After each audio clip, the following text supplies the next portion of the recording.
नमस्कार मंडळी. तर आज आपण पाहणार आहोत गोड शंकरपाळी. दिवाळी लवकरच येत आहे. मग दिवाळीमधला सगळ्यांच्याच आवडीचा पदार्थ म्हणायला गेला तर शंकरपाळी. पण शंकरपाळी प्रत्येक जणांना जमत नाही व्यवस्थित अशी. म्हणजेच की शंकरपाळी तेलामध्ये विरघळली जाते, खुसखुशीत होत नाही, कडक होते, अशा बरेच समस्या असतात. आज तुमच्या सगळ्या समस्या ह्या व्हिडिओमध्ये सुटणार आहेत. व्हिडिओ कुठेही स्किप न करता शेवटपर्यंत बघा. आता तुम्ही इथे ह्या शंकरपाळ्या बघितल्याच असेल, किती खुसखुशीत झालेल्या आहेत. चला मग वेळ न करता आजच्या व्हिडिओला सुरुवात करूया. तर आज आपण 1 किलोची शंकरपाळी करत असल्यामुळे आपल्याला हवा इथे अर्धा किलो मैदा. तर इथं अर्धा किलो मैदा तर हा आहेच, पण आता आपण वाटीने ह्याचं प्रमाण मोजून घेणार आहोत. म्हणजे पुढील जिन्नस जे आहेत ना ते आपल्याला मोजून घेता येतात आणि प्रमाण आपलं अजिबात चुकत नाही. मग आपली शंकरपाळीसुद्धा अजिबात चुकत नाही. तर इथं बघा थोडंसं दाबून अशी 1 वाटी ही भरलेली आहे. आणि आता आपण जसं पीठ हे मोजू तसं आपण एका भांड्यामध्ये काढून घेणार आहोत. तर आपली ही पहिली वाटी भरलेली आहे, तर एका बाउलमध्ये काढली. आणि ही दुसरी वाटी जरासं आपण पीठ दाबून घेणार आहोत. असं वाटीनं प्रमाण मोजल्यामुळे का नाही तुमचं कसं अगदी सोयीस्कर होतं, कुठेही प्रमाण चुकलं जात नाही. तर इथं बघा ही आहे तिसरी वाटी. तर 3 वाटी मैदा भरला. आणखीन थोडासा आपला मैदा राहिलेला आहे. तुम्ही जर दाबून वाटीमध्ये मैदा भरलात तर 3 वाट्या बरोबर होईल. तर मी जरा हलकंच पीठ वाटीमध्ये दाबून भरल्यामुळे ना आणखीन आपला हा पाव वाटी मैदा उरलाय, तो सुद्धा घालूयात. आता एकूण आपला इथे झाला हा 3.25 कप इतका मैदा. तर वजनी प्रमाण आहे 500 ग्रॅम. आता बाकीचे जिन्नस आपण मोजून घेऊयात, ते म्हणजे साखर. तर साखर तुम्ही तुमच्या आवडीनुसार कमी जास्त करू शकता, असं काही नाही साखरेवरती. आता इथे मी गोड शंकरपाळी करत असल्यामुळे ना जरा साखरेचं प्रमाण जास्तच वाढवलेलं आहे. जर तुम्ही ही शंकरपाळी चहासोबत खात असाल तर साखरेचं प्रमाण कमी करा.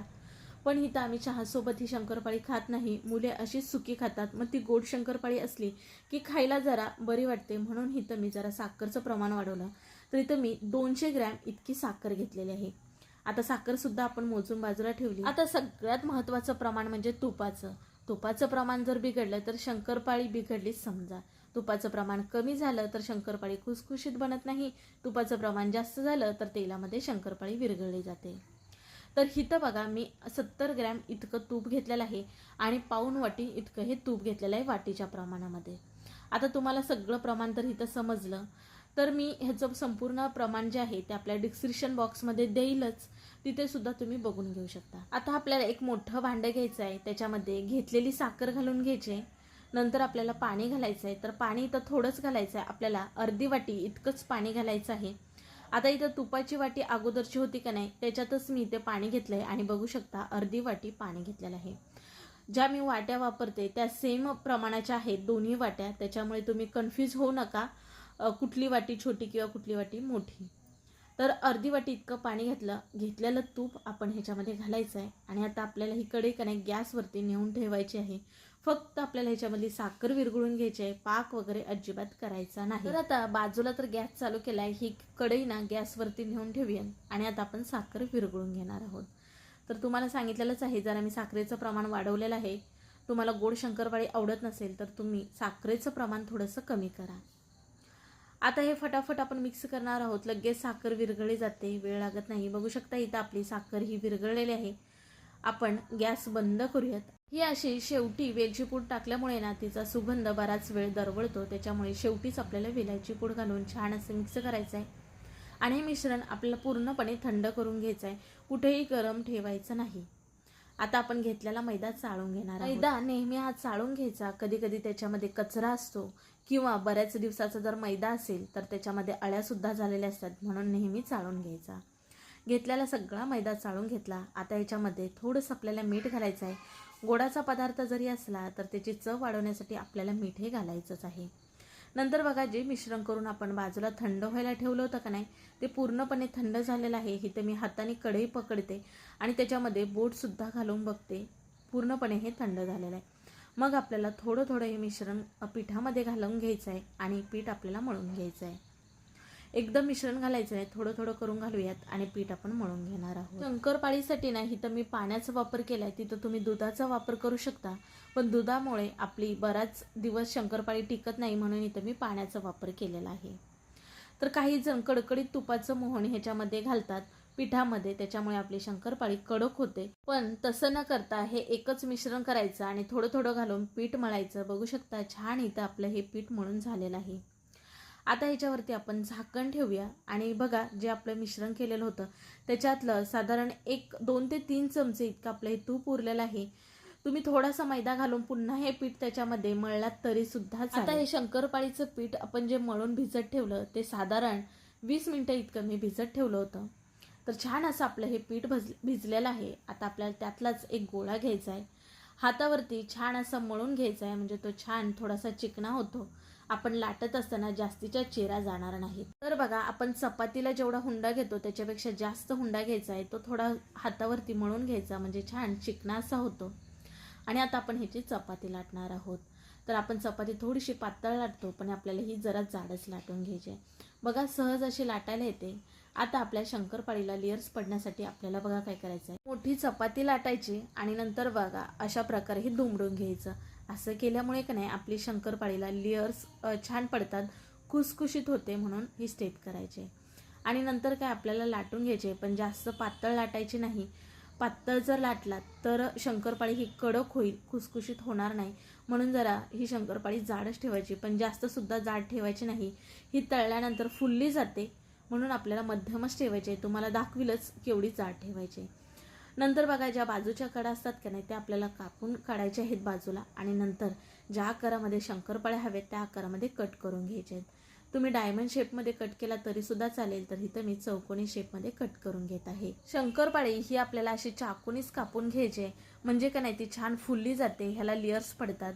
तुम्ही जर ते चमचा असतो त्याला डिझाईन असते त्यांनी करायचं नाही, नाहीतरी शंकरपाळी ही आपली लेयर्स बाज होत नाही. आणि शंकरपाळी बघा ह्याच्यापेक्षा जाड सुद्धा ठेवायची नाही, नाहीतर तळायला बराच वेळ लागतो, नाहीतरी आतून कच्चे राहण्याचे चान्सेस असतात.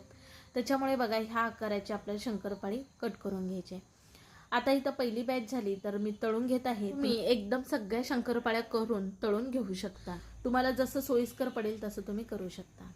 आता बघा तुम्हाला वाटते शंकरपाळी आपली तेलामध्ये विरघळेल का काय, मग तुम्हाला काय करायचं आहे, तेल आपलं छान गरम झालेलं असावं. तेल जर तुमचं गरम नसेल तर शंकरपाळी तेलामध्ये विरघळणार 100%.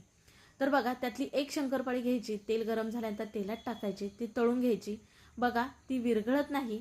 मग आता आपण बाकीच्या बिंदास सगळ्या शंकरपाळ्या ह्या तेलामध्ये सोडून घ्यायच्या आहेत. ह्या बिघडणार नाही ह्याच्यात तर आपल्याला शंकाच नाही. तर बघा सगळ्या शंकरपाळ्या तेलामध्ये सोडल्यात. गॅस हा आपल्याला पूर्णपणे स्लो ठेवायचा आहे आणि छान ह्यात तळून घ्यायचे आहेत. फास्ट गॅस ठेवला तर लगेच कलर येईल, पण आतून मात्र शंकरपाळ्या ह्या कच्च्या राहतील आणि त्या लगेच नरम पडतील, खुसखुशीत अशा होणार नाहीत. तर बघा मध्येत ना आपल्याला फक्त उलतान जे आहे ते उलटं पकडून अशा प्रकारे आपल्याला फक्त त्याची बाजू पलटी करत राहायची आहेत, म्हणजे त्या सगळीकडं तळल्या जातील.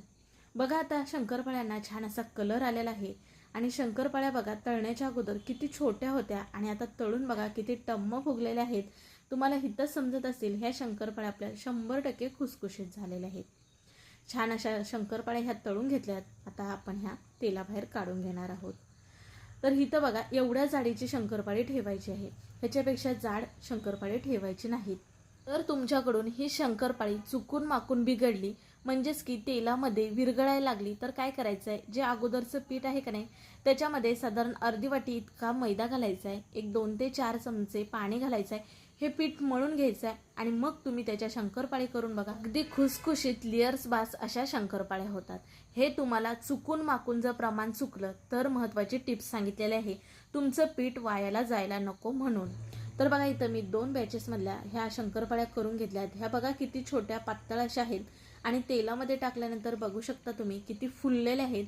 अगदी खुसखुशीत लेयर्स बाज अशा आपल्या ह्या शंकरपाळ्या होतात. फक्त तुम्हाला तळायला जरा मेहनत घ्यायला लागेल. ही शंकरपाळी तळायला जरा बराच वेळ लागतो. स्लो गॅसवरतीच आपल्याला शंकरपाळी तळून घ्यायची आहे, म्हणजे ही खुसखुशीत होते आणि टम्म फुलणारे होते. बघा आता शंकरपाळीची साईज जी आहे ती डबल झालेली आहे. आता बाकीच्या जेवढ्या शंकरपाळ्या होत्या का नाही त्या सगळ्या अशा प्रकारेच तळून घेतलेल्या आहेत. शंकरपाळ्यांना कलर बघा छान असा सोनेरी कलर येऊ द्यायचा, म्हणजे त्या चवीला छान खुसखुशीत अशा लागतात. कुठेही कच्च्या ठेवायच्या नाहीत. बघा इथं सगळ्या शंकरपाळ्या तळून घेतल्यात. एकसारख्या कलरच्या सगळ्या शंकरपाळ्या तळून घेतलेल्या आहेत. आता तुम्हाला इथं वरूनच बघून कळत असेल ह्या शंकरपाळ्या किती खुसखुशीत झालेल्या आहेत. त्या अजिबात तेलकट झालेल्या नाहीत. बघा मी हातात घेतल्यानंतर अजिबात तेल लागत नाही. तुपाचं प्रमाण बरोबर असल्यामुळे ह्या शंकरपाळ्या तेलकट सुद्धा अजिबात झालेल्या नाहीत. आता तुम्ही अर्धा किलो मैदा वापरून ही शंकरपाळी केलात तर वजनी प्रमाणामध्ये 1 किलोची शंकरपाळी होते. शंकरपाळी बिघडू नये म्हणून टिप्स सांगितल्या. शंकरपाळी जर चुकून माकून बिघडली तरी सुद्धा टिप्स सांगितलेल्या आहेत. मी आशा करते आजचा व्हिडिओ तुम्हाला खरंच खूप आवडला असेल. व्हिडिओ आवडल्यास लाईक करा, जास्तीत जास्त लोकांपर्यंत शेअर करा आणि हो चॅनलला जर सबस्क्राईब केलं नसेल तर पटकन सबस्क्राईब करून घ्या, म्हणजे पुढील असे छान तुम्हाला व्हिडिओ पाहायला भेटतील. चला पुन्हा भेटू अशा नवीन एका रेसिपीमध्ये. तोपर्यंत बाय बाय.